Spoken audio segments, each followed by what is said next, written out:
Sæl og velkomin í eitt og annað af söguslóðum. Hvað gerir maður þegar maður lendir í konu sem vill ekkert með mann hafa? Jú, maður magnar auðvitað upp illvígan draug sem getur brugðið sér í ýmsra kvikmynda líki. Það gerði allavega Galdra Geiri á miðri 18. öld ásamt bróður sínum Kvæða Stefáni og móðurbróður sínum Andrési Þorgeirssyni. En þá vaknar spurningin, lifir draugurinn ennþá? Hann Jóhannes á Brúnastöðum í Fljótunum, hann ekki nokkrum vafa það. Hún Rakel, hún brá sér á söguslóðir Þorgeirs Bola. En Jóhannes á Brúnastöðum fyrir margt merkilegur. Hann rekur til dæmis myndarlegt bú, ferðaþjónustu og lítinn húsdýragarð í Fljótum. Annað sem ekki sést utan á honum en vakti strax áhuga okkar að honum fylgir nokkuð magnaður draugur, Þorgeirs Boli, og sagan af þessum ættardraugi ansi góð. Jóhannes eða Galdra Jói?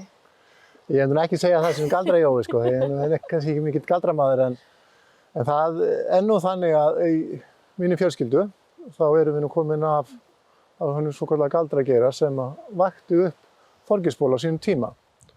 Og þetta búin að vera svona ekki grín saga í ættinni alltaf. En þinn svokallaði Galdra Geiri sem nú forfaðir minn í 7. lið, hann var að leita sér að konu og bað konu og bjó í Fnjóskadalnum, Vekjustöðum í Fnjóskadal. Og konan sem hann ætlaði að ná sér í, hún sagði nei við hann og hann reiddist svona og hann vakti upp draug úr hálfflegnum kálfi. Já, bara eins og maður gerir. Eins og maður gerir, já, þetta var bara, hún þótti þetta alveg sjálfsagt. Og sendi það á hana. Og hún vissi, eftir sem ég skilst, þá eiginlega gekk draugurinn frá henni í dauðri, svona lokum. Allavega átti hún mjög erfitt líf, þessi kona. Og síðan ásótti draugurinn, sem sagt systur hennar ætt. Það tókst henni reyndar að lokum held ég að komast fyrir það. En þessi Þorgeir, Galdra Geiri, hann giftist síðan átti afkomendur. Já, sú kona hefur ekki þorað að segja nei. Nei, hún hefur ekki þorað að segja nei eftir þetta, það ekki fyrst vel. Skynsom. Já, hún hefur ekkert lagt í það, sko. En þá vildi þannig til að Draugsi fór að fylgja þeim ættmennum. Og ein, sem sagt, dóttir Þorgeirs, hún flýtur hér vestur fyrir hún Hofsós og út í Sléttuíli og það svæði. Já. Og 3 af hennar börnum ílengjast þar. Og sem sagt Þorgeirs Bóli, naut sem fylgdi þessu fólki, hann gekk af ljósum logum. Og sem sagt ein formóðir mín, hún kemur af þessu svæði og sem sagt það talið að hann fylgi okkur. Hefurðu séð hann? Ég hef ekki séð hann en ég hef kannski orðið var við hann svona og ég get kannski sagt þér það fyrsta sem svona minningurinn sem krakki að maður heyri talað um hann að þá var nú bara, ég sé að við svona 4-5 ára og þá var minna móðinni búin að byggja hérna í fjárhús og hafði verið bara sama, fyrsta kvöldi sem var inn í bíja fjárhúsin. Hérna á Brúnastöðum? Já, Brúnastöðum, já. Og sem sagt, það var búið að setja allt nýtt og kynnt fyrsta bara nóttin sem að féð var sett inn.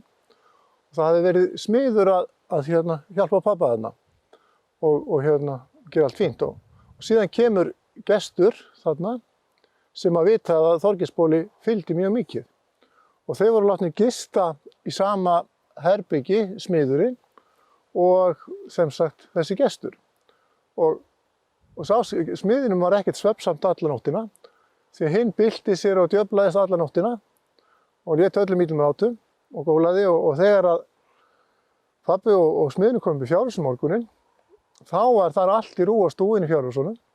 Það var bara að brjóta hespur sem voru alveg nýbúið að setja á og opna hurðir og þannig að menn voru fljótir að leggja saman 2 og 2 að Þorgeirs Bóli hefði nú komið þarna, fyllt viðkomandi og hann hefði verið að stríða svolítið mikið. Og þetta trúðum við krakkarnir náttúrulega alveg þessu nýju netti og vorum alveg frá bara vissum það að Þorgeirs Bóli fylgdi honum og hefði magnað þetta upp.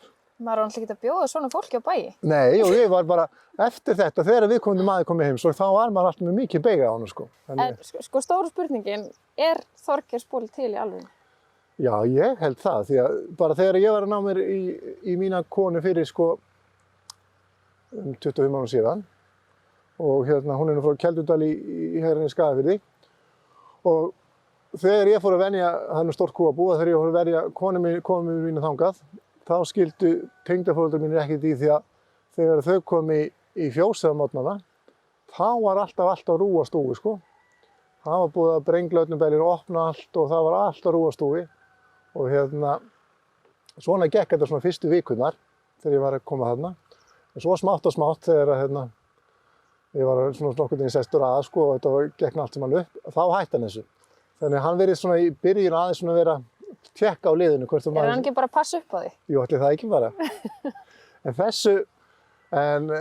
Og síðan hefur náttúrulega komið þessu til okkar barna og þau trúa þessu alveg stattastöðugt og auðvitað er hann tilengstaður og það er sagt að hann eigi að deyja út sko í 10. lið frá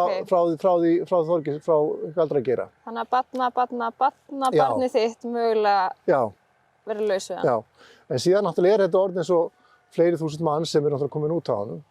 Þannig að hann hefur kannski svolítið mikið að gera þegar náttúrulega fylgja öllum, þannig að það er sko beðilegt að mátturinn verður ekki mikill, hann er svona kannski tekur einhvern ákveðna aðilega. Hann réttnar að fara inn í fjós og rústa aðeins og fer svo næsta bæ. Já, aðeins svona stríða og ég var bara ganni mínu að svona tekka á Íslendingabóka því ég vissi nú að Guðni forseti voru ættaður þessu svæði og langamans var hér niðursetningur á sínum tíma.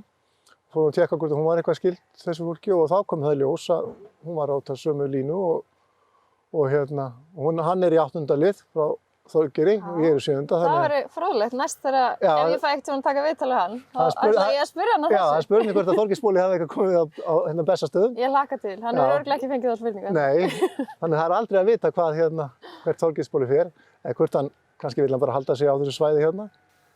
Og það sem hann var náttúrulega hér, sko hans aðal uppáhaldssvæði var náttúrulega hér svæði norðan í Hofsós og Svarfaðardal og þetta svæði hér. Hér virtist hann svona fara ljósum logum og þetta er náttúrulega svæði sem getur verið á veturna svolítið skuggalegt, snjóþungt og svona, þessi tröllaskagi.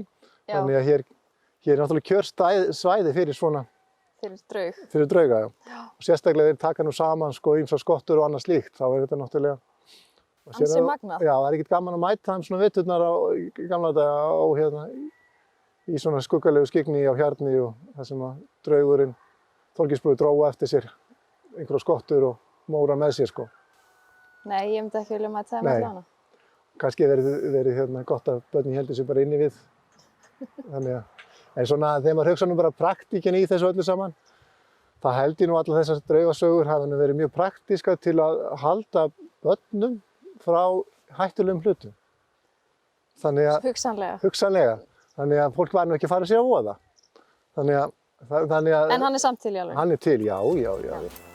Hérna næst ætlum við að kíkja á slóðir franskra sjómanna á Fáskrúðsfirði, en Frakkar voru stórtækir í fiskveiðum í næstu 400 ár við Íslands strendur og fjölmargar skútur sem fórust hér. Það var því ekki annað hægt en að byggja spítala til þess að bæta þann aðbúnað sem frönsku sjómennirnir bjuggu við. Í dag er búið að breyta spítalanum í hótel og sögusýningu og við ætlum að kíkja þangað næst. Í næstum 400 ár frá 16. öld fram á þá 20. á tímum fyrri heimsstyrjaldar stunduðu Frakkar umfangsmiklar fiskveiðar við Íslandsstrendur. En til að gefa dæmi umfangið er talið að 400 skútur hafi farist við Ísland á síðustu 100 árum veiðanna. Fjölmargir sjómenn slösuðust og fórust á þessum árum. Til þess að auka aðbúnað og öryggi sjómannanna reistu Frakkar 3 spítala á Íslandi, á Fáskrúðsfirði, í Vestmannaeyjum og í Reykjavík undir aldamótin 1900. Að búðum á Fáskrúðsfirði reis sjúkraskýli 1896, síðan kapella, franski spítalinn árið 1904, þá líkhús og lokum læknishús árið 1907. Árin áttu eftir að fara misvel með húsin og því fór minjavernd að horfa til þess að endurbyggja húsin árið 2006. Sú hugmynd þróaðist og húsin standi í dag í glæsilegri þyrpingu með sama svipmót og afstöðu frá götuséð og þau höfðu upphaflega gert og gegna nú hlutverki hótels og sögusýningar. Þetta er svolítið sérstakt hótel vegna þess að gistingin er í 4 húsum. Svo erum við með litla kapellu sem er alltaf opin, yndislega falleg og gamla líkhúsið sem er skrifstofa mín á efri hæðinni eða skrifstofa okkar Árna og á neðri hæðinni var útbúið þvottahúsið því okkur vantaði þvottaaðstöðu. Og síðan náttúrulega í þessum byggingum sem eru misstórar, Það var byrjað á, sem sagt, þegar reksturinn opnaði, þá var það sem sagt læknishúsið. Gistingin er á efri hæðinni þegar þú kemur inn í móttöku og safnið á fyrstu hæðinni. Síðan þarf það að labba niður 2-3 tröppur.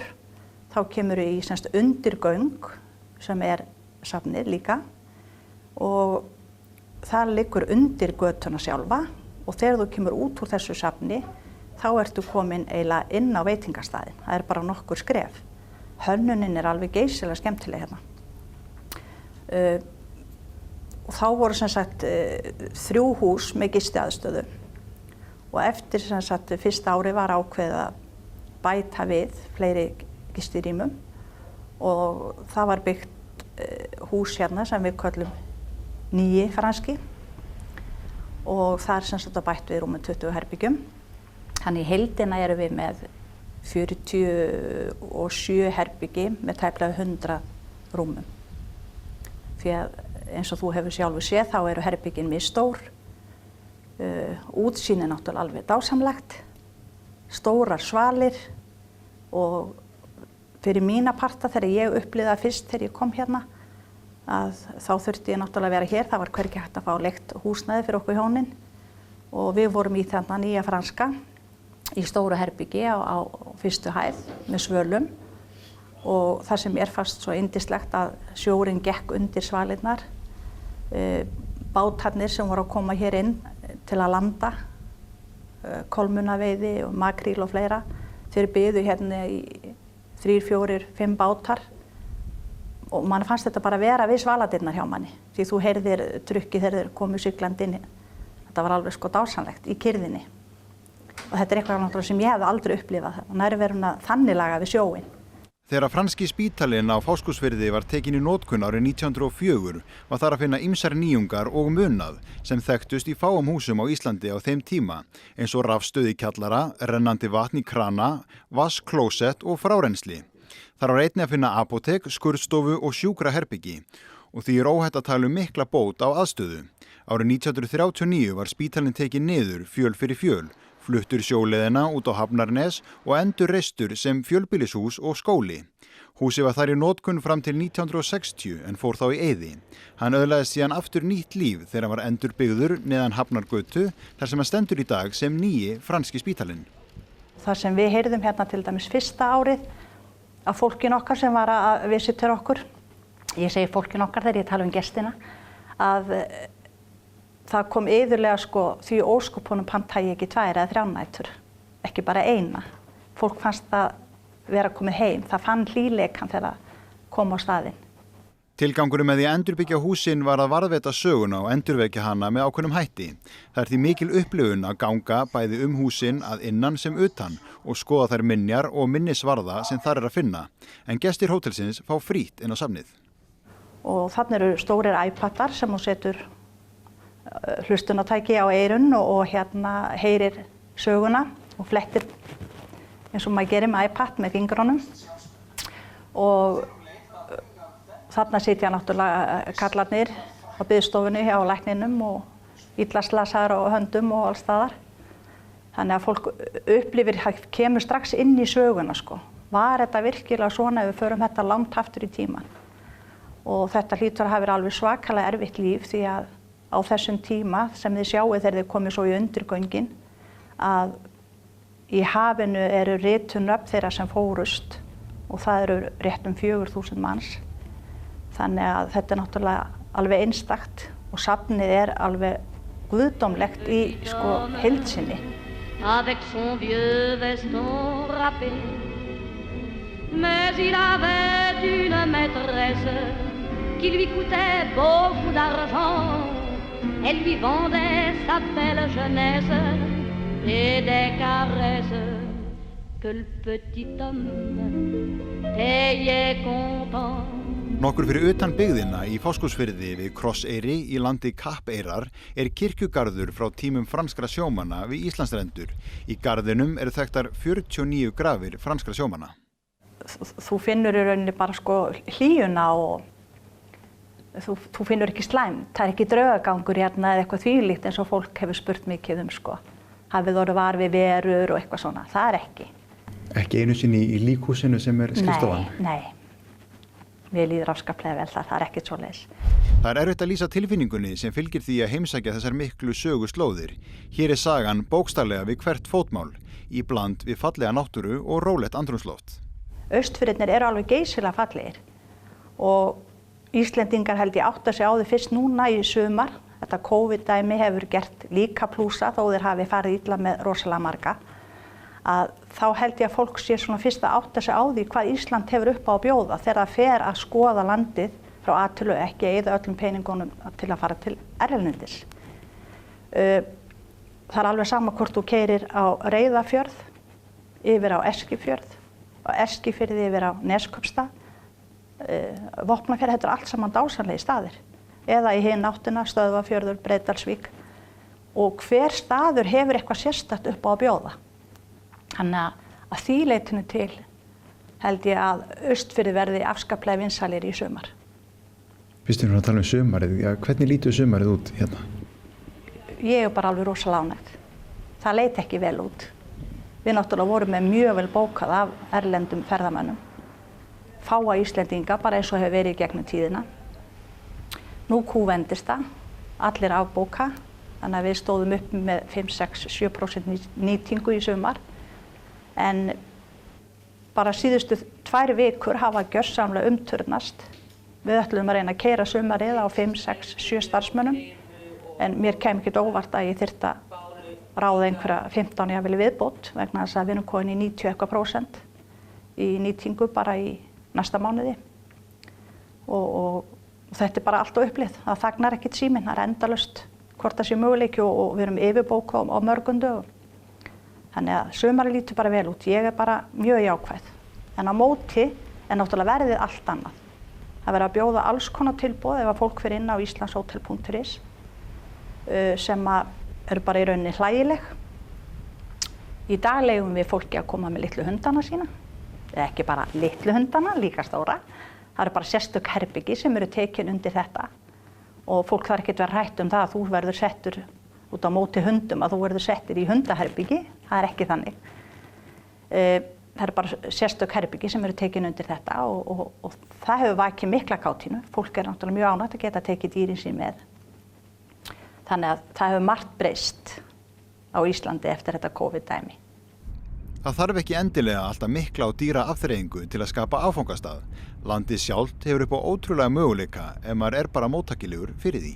Og krakkarnir hafa verið að koma hérna, sérstaklega fyrir 2 árum þá tók ég ömmustráki minn hérna austur í 2-3 mánuði og hann fór hér í skóla og hann er svona, svo við myndum kalla léttgeggjar, hann gerir það sem honum dettur í hug sko, rosalega mikil íþróttafígúra og hann var í því bara að stökkva á bryggjunni í sjóinn sko og synda og allt í einu var komið stór vinahópur hans, 3-4-5 strákar með honum og þetta þótti afar spennandi og svo erum við með rosalega fallegan foss í á sem er bara hérna 5 mínútum frá og sem heitir Gilsá. Afskaplega fallegt að fara þangað í bæði göngutúr og vera þar í góðu veðri. Og einn daginn báðu þeir með að keyra sig þangað, hringdi í mig hérna í vinnuna hvort ég geti skuttlaði út að Gilsá. Og þegar ég kom þangað þá voru þeir allir með babpoka og þá var verið að stökkva fram af hæstu brúninu og í fossi. Og þetta, ég tók þetta upp á vídeo og þetta er ekkert smáflott og eftir það var keyrt upp á Egilsstaði og stokkið í ána þar og ég meina krakkar geta fundið sko allt að gera hérna á svæðinu. Frá slóðum franskra sjómanna og Þorgeirs Bola ætlum við að halda næst inn í auglýsingahlé. Og það skildi aldrei vera að það sé einhverjir draugar sem að leynast þar líka. Jú, mikið rétt, við ætlum að fræðast um Miklabæjar Sólveigu. Þannig að að gera að halda áfram að horfa eftir auglýsingar.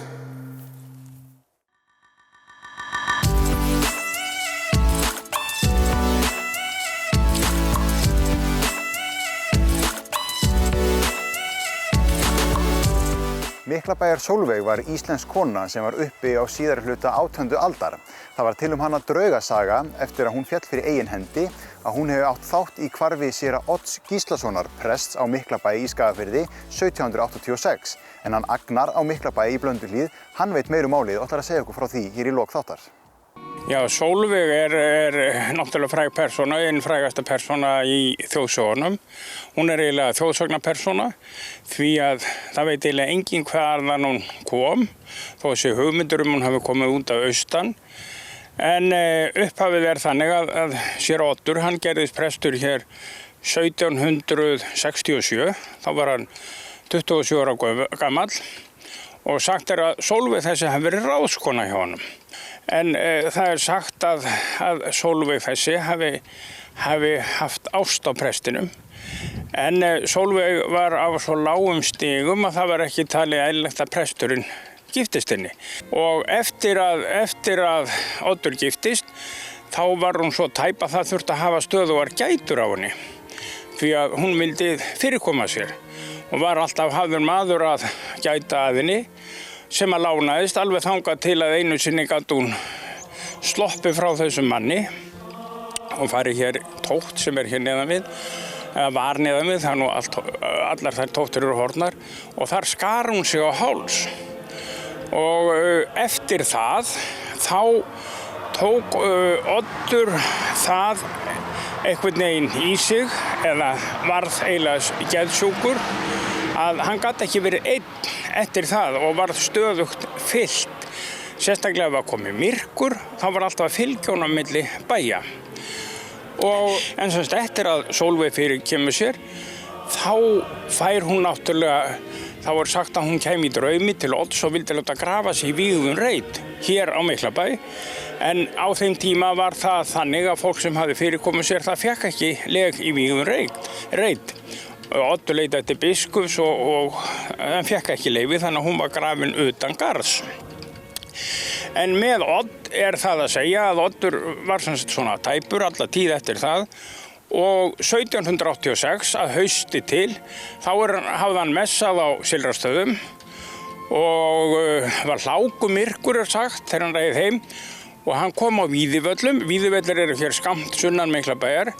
Og í frásögnu segir að hann hafi drukkið kaffi hjá Vigfúsi sýslumanni og tekið fram sem er dálítið merkilegt í mörgum heimildum að hafa verið ódrukkinn þegar hann fór. Hvort það var venjulegt að vera drukkinn þegar mann kom í Víðivelli veit ég nú ekki en sem sagt honum var fyllt áleiðis en ekki alla leið en svo gerist það að hesturinn hann er hér fyrir neðan bæ daginn eftir en Oddur hvarf og hefur aldrei síðan sést. Og sagt er að eftir Oddur hvarf þá hafi 40 manns leitað að honum í 8 daga. En sem sagt hann fannst aldrei, en sagan segir að Sólveig hafi verið búin að heita því úr því Oddur vildi ekki eiga hana að hann fengi ekki heldur leg í vígðum reit.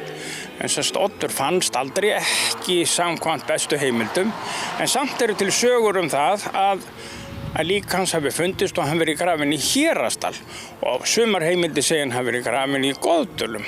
Hérasdalur var heppilegur staður til að fara dult með svona efni þegar menn höfðu lent í þessu en engin sannanir eru til fyrir þessu.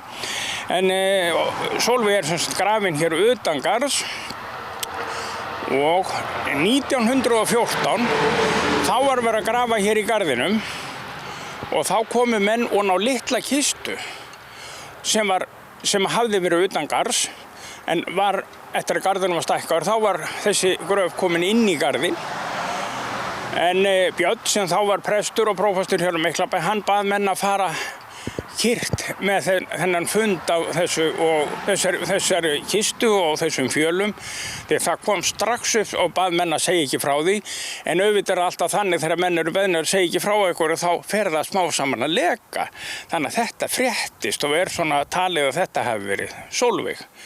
Jæja, allt það líður og bíður og bíður og líður. 1937 þá kom boð til séra Lárusar sem var prestur hér á Miklabæ að Sólveig hefði komið fram á miðilsfundi í Reykjavík og óskaði eftir því að beinin hennar yrðu grafin upp og flutt í Glaumbæ. Og þetta var sem sagt gert, gekk nú reyndar illa að finna gröfina aftur sem hafði fundist þarna 1914 En hún fannst og hér var haldin hérna minningarathöfn í kirkjunni sem þá var á Miklabæ og síðan voru beinin og var gerð falleg kista hana og það sem bein hennar og fjalirnar úr kistunni sem var jafnvel talað hefði verið fatakista hennar. Hún var mjög lágvaxin kona, jafnvel bara 1,50 á hæðina því kistan var svo stutt og samkvæmt mælingum Stefáns á Höskuldsstöðum og séra Lárusson sem var hér, þá var hann bara verið 1,50 á hæð. En Sólveig var sem sagt, hafði minningarstundum hana hér í kirkjunni sem var þá hér á Miklabæ og síðan var hann flutt yfir á Glaumbæ og þar er hún grafin og hann Dúddi á Skörðugjöli, Sigurjón Jónasson, hann einhvern veginn fekk þá hugmynd að merkja leiðið hennar Sólveigar yfir í Glaumbæ og hann lét gera kross og á honum stendur Sólveig frá Miklabæ. Það vissi enginn hvað dóttir hún var eða hvaðan hún kom en Dúddi sagði, eftir hann hafi gert þetta, þá kom hann að leiðinu og sagði mér hefur aldrei á ævinni liðið betur. Já, hérna er sem sagt gamli veggurinn sem afmarkaði gamla kirkjugarðinn og hérna var það sem að Sólveig var grafin norðan við og kistinu stungið innundir og hún sneri náttúrulega vitlaust, hún sneri ekki rétt kistan. Kistu snúa austur og vestur hérna en hún stóð út á suður eins og stundum var gert. En garðurinn var svo stækkaður og þar með var leiðin á Sólveigar komið inn í garðinn. En hér nokkurn veginn á þessum stað þar þegar fólk var grafið utan garðs sem hafði fyrirkomið sér þá fekk það ekki, eins og ég sagði, ekki að liggja í vígðum reit. Þannig að það var gert stundum þannig að það sem var hlaðinn veggur, hann var grafið fyrir utan inn undir vegginn þannig að fólk fengi svona aðeins nasasjón á því að vera í vígðum reit og svoleiðis var það og hér fannst kista Sólveigar. Nákvæmlega á þessum stað hérna hafði verið sett hérna undir vegginn. Og hér var hún tekin og merkilegt að segja frá því að þegar að hérna minningarathöfnin var hana í Glaumbæ, þá var Halldór Laxness staddur þar og var við þessa athöfn og hefur notað þetta minni í mörgum af sínu sögum. En nú er stóra spurningin, trúir þú því að hún Sólveig hafi verið til í alvörunni? Ég er algjörlega samferður, ég hef ekki efast að það í eina mínútu. Ég veit var til og ég held að þessar sögur sé allar sannar, ég held að hún hafi alveg örugglega verið til. Þetta er mörguleyti falleg saga, hún er sorgleg, en þetta er saga frá Miklabæ og þetta er saga sem alltaf verið til og Miklabær mun aldrei gleymast, kannski bara út af þessari sögu, þessari stúlku sem á að hafa verið hér einu sinni og var örugglega hér.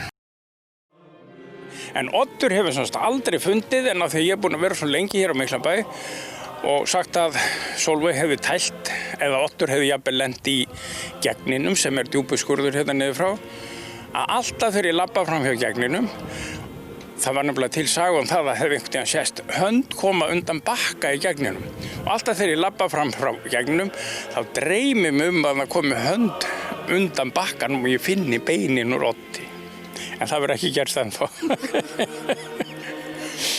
En hefur þú einhvern tímann orðið var við eitthvað hér? Nei, en ég kom nú hérna 1986, 200 árum eftir að Oddur hvarf og ég auðvitað þekkti þessu sögu en ekki eins vel og ég þekki hana núna en ég man eftir því að hausttíma var ég hér einn heima og það var mjög dimmt. Og þá gerði ég svona til pröfu að fara upp í kirkjugarð og labba kirkjugarðin og vita hvort ég yrði myrkfælinn eða fyndi eitthvað. En ég hef ekki fundið neitt. Það er bara góður andi hér í garðinum og hér á staðnum. Þannig ég er mjög óhræddur við að vera hér í myrkri. Og hef aldrei fundið fyrir neinum og góðu. Hefur eitthvað heimsótt hana Sólveig út í Glaumbæ? Ég hef komið á leiðinni, já. En hún hefur ekki heilsað upp á mig. Ég hef bara heilsað upp á hana.